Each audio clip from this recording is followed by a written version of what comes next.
Ed here with the Digital Digest, and today I wanted to share a quick unboxing and first look at the Samsung Galaxy Z TriFold. This device retails for $2,899.99 at the time of this unboxing, which will bring you roughly to a little over or under $3,000 US. And while that may set some sort of at least recent record for a smartphone, you have to keep in mind this isn't about being priced to sell, but rather representing a concept that instantly sells. And, well, that's been proven by the tens of thousands of units instantly selling. So this all started with the original Fold. I've owned every generation. This is the Fold 7, the lightest and thinnest and most powerful. And this TriFold, which now basically takes this concept and throws a 10-inch rather than a little under an 8-inch display that we've classically dealt with in the Fold lineup, the premise is all still the same. Taking something that traditionally could never fit inside of your pocket, well, and making it fit. That's what the Fold has always done, and now we have a much larger and, dare I say, even more practical version. Now, some of you will say, how could this be more practical? Well, if you're like me and your whole goal in owning the Fold was to hope that Samsung would eventually make an even larger Fold, well, now they finally have. And if you caught my Fold 7 coverage back at launch, even though I did praise it for being the thinnest and lightest Fold ever made, I did mention the thing that intrigued me most was that what Samsung would potentially be doing with this breakthrough in engineering, which would likely be a larger Fold. And here we are, finally, in the wild, with a larger foldable that, unlike most proof of concept devices, I think is actually going to be quite polished and not just usable, but desirable. And again, I think the sales show you exactly that. So let me get this out of the box. I'm going to go ahead, keep this covered up, and break this seal. Now, for those of you that follow my channel, you probably already know that I am currently recovering from spine surgery. This is actually my second spine surgery in roughly 2 years. Major surgery that changes your life and changes the way you can use your hands, to say the least. So a device like this, while it's putting on a little bit of weight from this thinner and lighter Fold 7, it's very close to the 12 ounces roughly that the Fold 6, which of course I owned and also really enjoyed and had no problem giving up for the Fold 7, but this is approximately the same weight as that. So the first thing we see is the accessory box. I'm going to start by opening that up. We do get a case with this device as well as a 45-watt charger, so that's not a bad thing.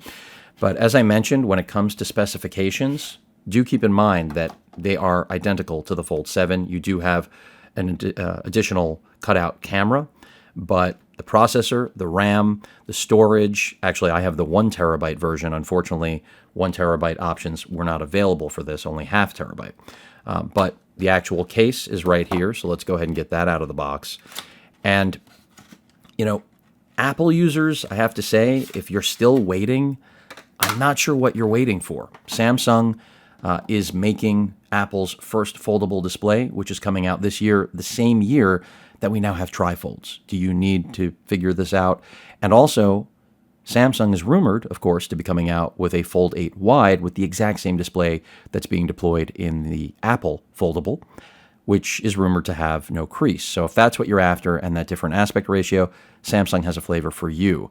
And again, even though the specs are the same here, this is literally what people are after. Give me something that changes how I use my phone, not that just gives me a spec bump that really means nothing to the majority of users.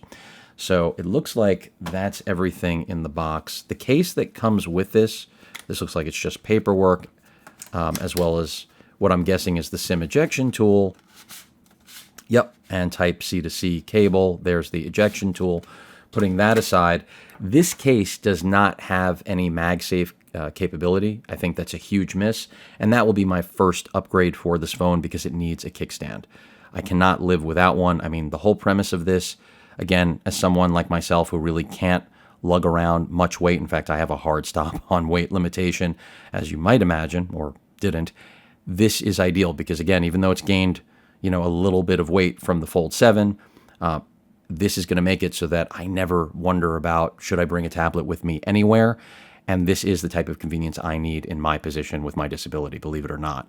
I'm not saying everyone who's disabled needs this, but I do cover tech for a living. At any rate, MagSafe is a necessity, so I'll use this maybe for a little bit, but let's finally get to the device. And the charger is underneath. So the same set of cameras, 200 megapixel camera is the primary shooter, and performance on the Fold 7 has been very good. I'm expecting the same thing here.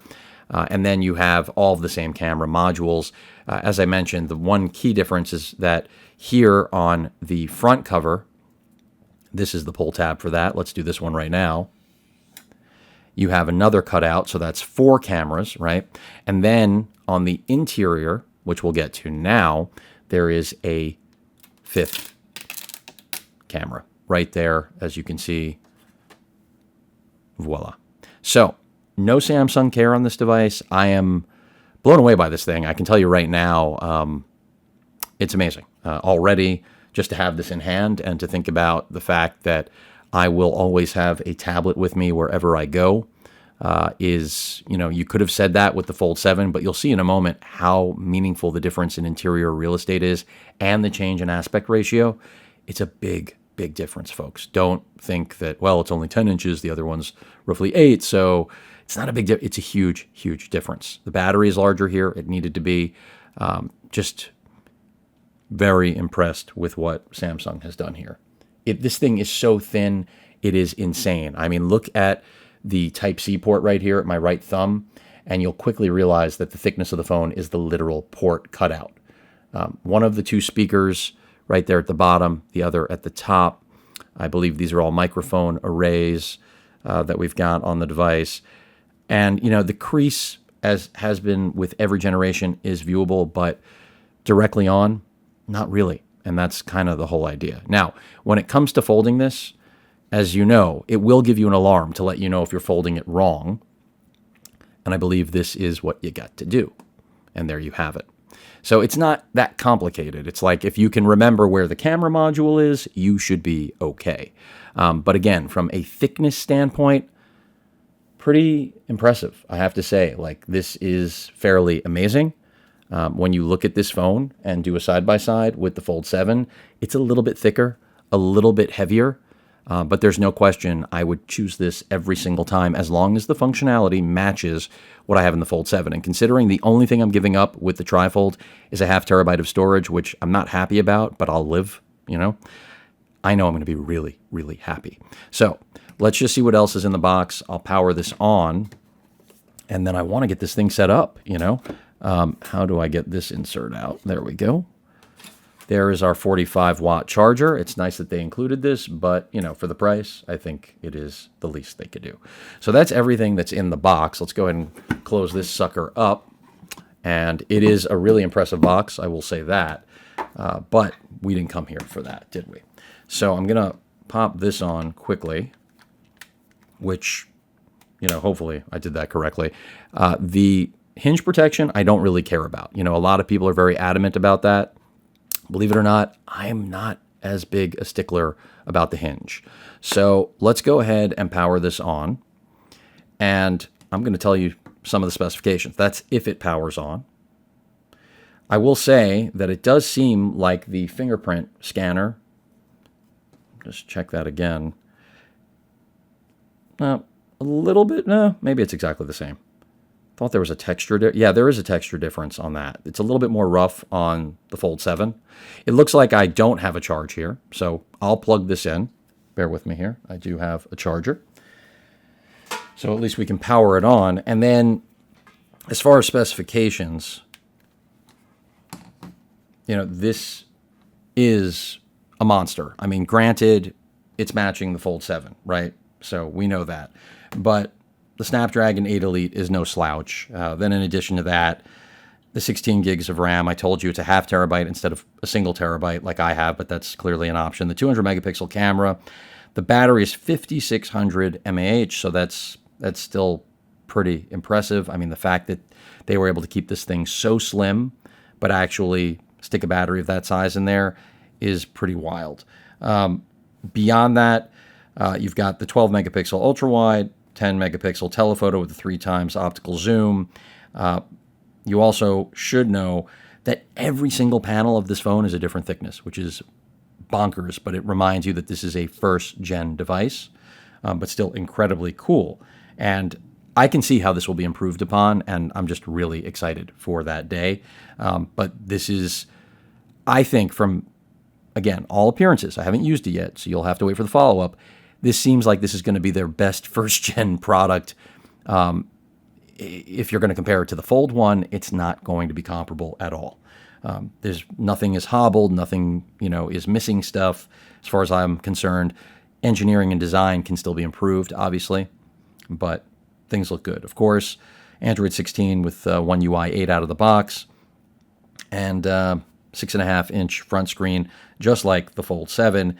The only other thing that I feel like is important to be aware of, the actual brightness of the displays. So 1600 nits is not peak, but is the internal screens, or no, rather that's the internal screen's peak. The cover screen goes up to 2600. So really they're expecting you to only be using this one for the most part outside.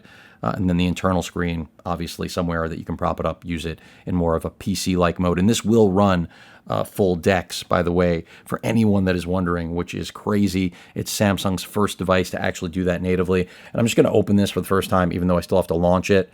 And, I think one of the things you have to try to decide is where you want to open it from. And that's going to be something, I won't say struggle with, but I'll adopt to over time.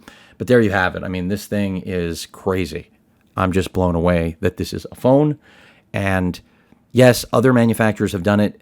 Those are not manufacturers I would ever purchase a device from. And on top of that, every single metric, this seems to beat those other manufacturers in, even as just a proof of concept here, that they've already sold tens of thousands. So kudos to Samsung. Really excited to start using this as a phone, get it set up, and then report back to all of you about its overall performance. I think battery life is going to be the biggest question, but this has been out already for a month in users' hands, even a little bit longer from, if you're located in Asia. So people already know battery life is very similar to the Fold 7, which makes it all the more appealing. So again, remember, when people talk about price with this, they are showing their hand and proving to you they don't understand what this product is all about. And well, if you're an Apple user, like half of the Reddit thread for Galaxy Fold at this point, I don't know what you're waiting for. I mean, yes, this doesn't have the S26 brand new latest and greatest hardware. That's definitely a better device, the S26, than anything Apple's going to make, except for their new foldable. And that is already going to be so many generations behind what Samsung has been producing, let alone what they just dropped in the TriFold form factor. And I'll go ahead and disconnect that because we just needed that to power on, apparently. 71%. But yeah, this thing is amazing, and I'm just excited, again, to start using it. I'm going to show that one more time, get a nice close-up of that. And I need to get a carbon fiber case with MagSafe, as I've said over and over again, so that I can actually prop this thing up. But I do have this case right here. So, just an Amazon plastic China MagSafe case. We'll see how this works. But yeah, it's way too bulky for my taste. Carbon fiber, aramid, or bust. But again, that rounds out my first look at the Samsung Galaxy Z TriFold. What are your thoughts? Are you trying to purchase one?